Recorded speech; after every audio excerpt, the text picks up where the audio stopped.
I made this kinetic sculpture 15 years ago. It is 36 inches high. The face is fused glass.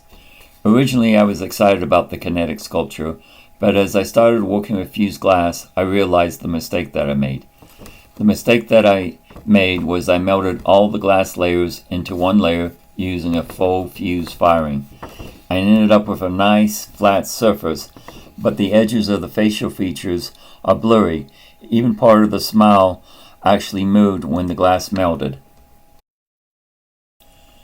My second attempt was another kinetic sculpture. It's 40 inches high. I have a YouTube video showing how I made the still portion. The link is shown above. This time I actually did 2 firings. The base was fired at a full fuse. The facial features were one layer of glass that I tack fused to the base. It was a major improvement, but the facial features, being a single layer of glass, looked flat. My third attempt was another kinetic sculpture. It's 23 inches high.